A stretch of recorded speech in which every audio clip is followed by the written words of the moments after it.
Good morning everyone. So আন্টালিয়াতে আরেকটা নতুন দিনে আপনাদের স্বাগতম। তো আমরা অলরেডি যে হোটেল থেকে চেক আউট করে ফেলেছি। এখন বর্তমানে আমরা আছি যে আন্টালিয়া অটোগারে, কারণ আজকে আমাদের প্ল্যান যে আমরা আন্টালিয়া থেকে যে পামুকালে যাব। তো আমরা অলরেডি যে সকালবেলা চেক আউট করে অটোগারে চলে এসেছি। আমাদের বাস টিকিট যে কাটা হয়ে গেছে এবং আমাদের বাস 9:30 থেকে। তো এখনই বাসে উঠব। তো আন্টালিয়া থেকে যে পামুকালে যেতে মূলত 3 থেকে 3.5 ঘন্টা যে বাসে সময় লাগে, এবং যে টিকিটের প্রাইস 250 থেকে যে 300 লিরার মধ্যে যে আপনারা পেয়ে যাবেন। এবং আপনারা এই অটোগার বাস স্টেশনে এসে যে আপনারা টিকিট কাটতে পারেন, অর এলস যে আপনারা অনলাইনেও টিকিট কাটতে পারেন। সো এই ইনফরমেশনটা দিয়ে রাখলাম, যদি আপনারা যে কখনো আন্টালিয়া থেকে যে পামুকালেতে যাওয়ার প্ল্যান করে থাকেন, তাহলে যে হয়তোবা এই ইনফরমেশনটা আপনাদের কাজে লাগবে। তো এখন আমরা বাসে উঠবো। 9:30 বাজে। যেতে 3.5 ঘন্টার মতন সময় লাগবে। তো দেখা হবে পামুকালেতে।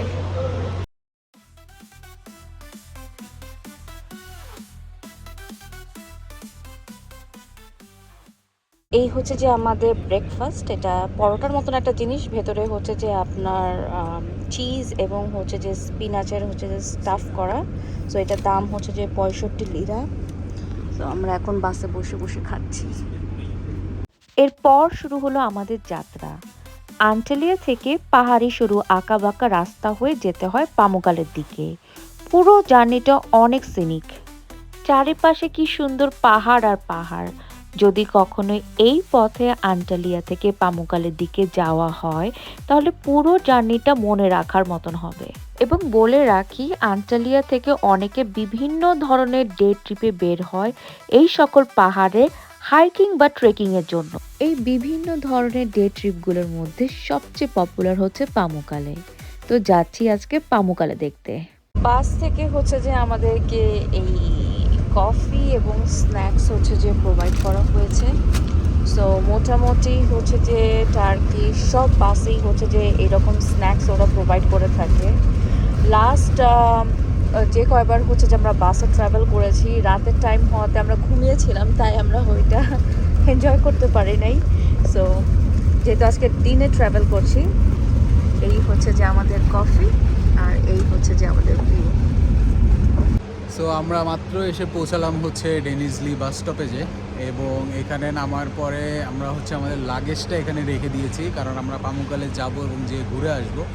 এবং লাগেজ রাখার জন্য এটা খুবই ইজি। লাগেজের সেকশন আছে, ওখানে যে 50 টার্কিশ লিরা পার ব্যাগেজের জন্য দিয়ে আর কি লাগেজটা রাখতে হবে। অ্যান্ড এরপরে আমরা যেটা করব, আমাদের ঠিক পিছনে দেখা যাচ্ছে যে পামুকালের মিনি বাসটা আছে।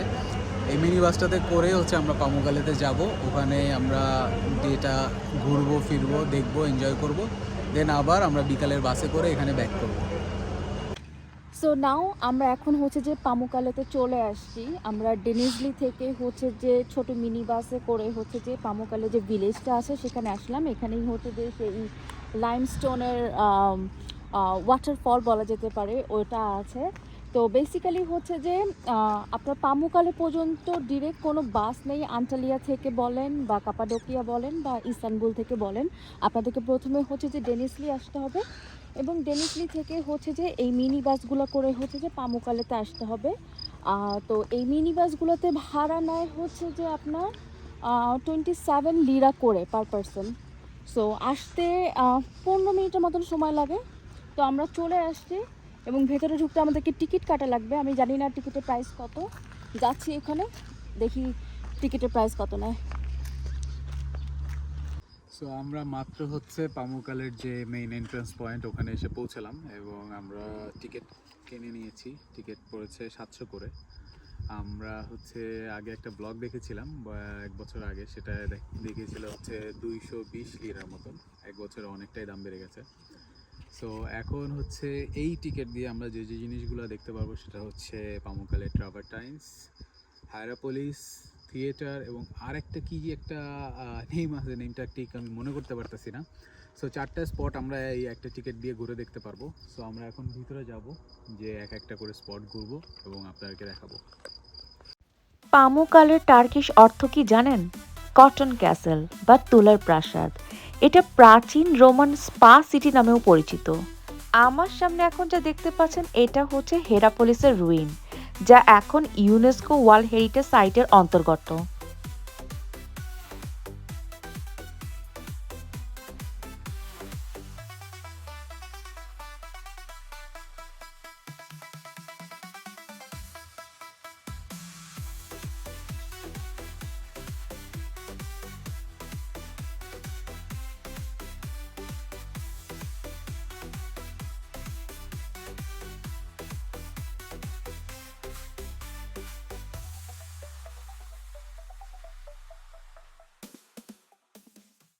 পামুকালের এই হট স্প্রিং বা থার্মাল পুলকে দেখতে প্রতি বছর টার্কিতে প্রচুর ট্যুরিস্ট আসে।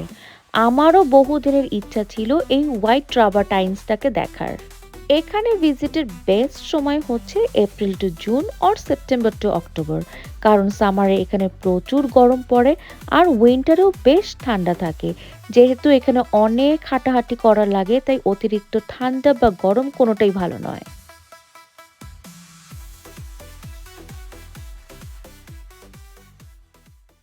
আমরা এখন দাঁড়িয়ে আছি হচ্ছে হিয়েরোপোলিস সিটির যে মেইন থিয়েটারটা, সেই থিয়েটারটার সামনে। হিয়েরোপোলিস সিটি সম্পর্কে যদি একটু বলতে হয় তাহলে বলি, এই সিটিটা অ্যাকচুয়ালি ফাউন্ডার যে ছিল সে হচ্ছে ইউমিন্টু নামক একজন রাজা, এবং তার ওয়াইফের নাম ছিল হিয়েরো, এবং এই হিয়েরোর এগেনস্টেই আর কি সে সিটিটার নামকরণ করেন যে হিয়েরোপোলিস। এবং আফটার দ্যাট হেড্রিয়ান নামক যে রোমান এম্পায়ারের কথা আমরা বলেছিলাম, সেই হেড্রিয়ানই হচ্ছে এই থিয়েটারটা হচ্ছে নির্মাণ করেন। এবং থিয়েটারটা নির্মাণ করা হয় অ্যাবাউট 190 BC, যে টাইমটা আছে ওই আমলে। সো এটাই হচ্ছে থিয়েটারের বেসিক্যালি। খুবই সুন্দর একটা এনশিয়ান রোমান সিটি। কত কিছু দেখলাম আজকে, কত কিছু শিখলাম। ঘুরতে ঘুরতে পুরো দিনটা এখানে কেটে গেল। আর দেখেন সানসেটের সময় জায়গাটাকে কি সুন্দর লাগছে।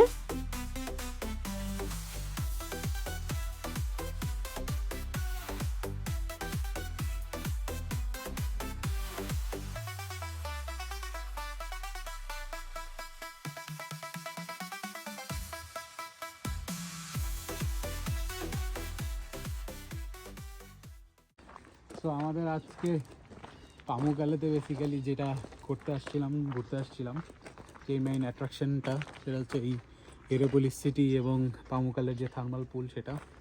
তো সেটা ঘোরা শেষ, এবং this is a huge area, অনেক সময় লাগে।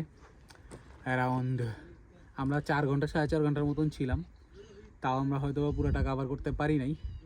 তো এখন যেহেতু সন্ধ্যা নেমে গেছে এবং আমাদের রাতে আজকে হচ্ছে ইস্তানবুল চলে যেতে হবে, তো আমরা এখন বের হয়ে যাচ্ছি। এবং এখান থেকে আমরা হচ্ছে ডেনিজলির যে মিনি বাসগুলো আছে, মিনি বাসগুলো নিয়ে আমরা হচ্ছে যে বাস স্টপেজে যাব, এবং ওখান থেকে বাসের টিকিট করে চলে যাব হচ্ছে ইস্তানবুলে। পামুকালে থেকে সেম ওয়েতে মিনি বাস করে আমরা ব্যাক করলাম ডিনিজলিতে। ডিনিজলির একটা ছোট লোকাল রেস্টুরেন্ট থেকে করে ফেললাম রাতের ডিনার। এই 2টা কাবাবের প্ল্যাটার আমাদের পড়েছিল 150 টার্কিশ লিরা। এরপর আমরা রওনা হলাম ইস্তানবুলের দিকে। ডেনিজলি টু ইস্তানবুলের বাসের টিকিটের প্রাইস পড়েছিল 800 লিরা করে। আমরা আজকে সকালে চলে আসলাম হচ্ছে যে ইস্তানবুলে।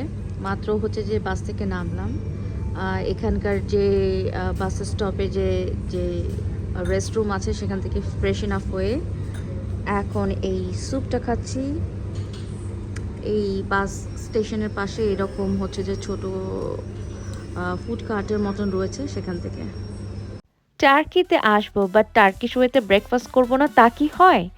যেহেতু আজকে আমাদের টার্কিতে শেষ দিন এবং ফ্লাইটের আগে আমাদের হাতে কিছু সময় হাতে ছিল, তাই ইস্তানবুলে ব্যাক করে প্রথমেই করে ফেললাম টার্কিশ ব্রেকফাস্ট। টার্কিতে ছোট বড় অনেক রেস্টুরেন্ট রয়েছে যারা সকালবেলায় এই ব্রেকফাস্ট সার্ভ করে এবং প্রাইসও অনেক রিজনেবল। আমাদের এই পুরো ব্রেকফাস্টটা পড়েছে মাত্র 1400 টার্কিশ লিরা। সো ফাইনালি হচ্ছে যে আমাদের ট্যুরটা এন্ড হতে চলেছে। টার্কিতে 8টা দিন কিভাবে কেটে গেল একদম চোখের পলকে বলতে গেলে। তো আজকে সকালে হচ্ছে যে আমরা পামুকালে থেকে হচ্ছে যে ইস্তানবুল ব্যাক করি, কারণ আজকে হচ্ছে যে আমাদের ইস্তানবুল থেকে ফ্লাইট ছেড়ে যাবে লন্ডনে। তো আমাদের দুপুর 3টায় ফ্লাইট। তো আমরা সকালবেলায় এসে যেহেতু আমাদের কোনো প্ল্যান ছিল না, তাই আমরা হচ্ছে যে একটা রিল্যাক্স মর্নিং পার করি একটা রুফটপ রেস্টুরেন্টে বসে। এখানকার ট্রেডিশনাল টার্কিশ ব্রেকফাস্ট হচ্ছে যে আমরা খাই। তো এখন যেহেতু আমাদের হাতে ফ্রি টাইম আছে, আমরা জাস্ট বসফরাস নদীর পাশে বসে আছি। এবং এই ট্যুরটাতে আমি বলবো যে আমি অনেক অ্যামেজড হয়েছি, কারণ টার্কির প্রতি আমাদের দুজনেরই অনেক ফ্যাসিনেশন ছিল। এবং এটা ছিল ওয়ান অফ দ্য কান্ট্রি যেখানে আমরা দুজনই ভিজিট করতে চেয়েছিলাম। This is one of our আমাদের ফার্স্ট প্রায়োরিটি ছিল আর কি যে আমরা আমাদের বাকেট লিস্ট যেটা আছে সেখান থেকে ফার্স্ট প্রায়োরিটি ছিল যে আমরা টার্কিতে ঘুরবো, মাস্ট ভিজিট করবো। যদি কোনো কান্ট্রি নাও যায় টার্কিতে যাবো। সো ফাইনালি আমরা ওই ড্রিমটা ফুলফিল করলাম এবং রিয়েলি অ্যামেজড। অ্যান্ড এখানে সব কিছু ডিফারেন্ট, প্রত্যেকটা এরিয়ার সৌন্দর্যটাই ডিফারেন্ট। ইস্তানবুলে এভাবে বসে থাকাটাও ডিফারেন্ট, আবার কাপাডোকিয়া বেলুনওয়াটাও ডিফারেন্ট। সো সব কিছুই আর কি মানে আমেজ করছে আমাদেরকে যে how things can be different in the same country. So that is the thing. আর প্রত্যেকটা শহরেরই হচ্ছে যে আপনার আলাদা আলাদা চার্ম থাকে। ইস্তানবুলে আপনি একরকম হচ্ছে যে কালচার লাইফ দেখতে পারবেন, অন্য শহরে গেলে অন্যরকম হয়ে যাবে। তো আমরা এই ট্রিপটা অনেক এনজয় করেছি, বাট এখন হচ্ছে যে আমাদের ফেরত যাওয়ার পালা। তো ফেরত যাওয়ার কথা চিন্তা করতে করতে আমাদের বডিটাও অনেক টায়ার্ড লাগতেছে, কারণ যতদিন ছিল যে হ্যাঁ আমাদের হাতে এখনও সময় আছে, ততদিন পর্যন্ত আমাদের মনে হচ্ছিল যে হ্যাঁ আমাদের এখনও প্রচুর এনার্জি আছে। আর যখনই আমরা জানি যে আজকে আমাদের একটু পরে চলে যেতে হবে, সো এখন আমরা খুবই টায়ার্ড হয়ে গেছি। সো এভাবেই আর কি আমরা আমাদের এভাবে টার্কি ট্যুরটা এন্ড করতে যাচ্ছি। সো ইনশাল্লাহ দেখা হবে আবার নতুন কোনো কান্ট্রি থেকে। Till then take care, by.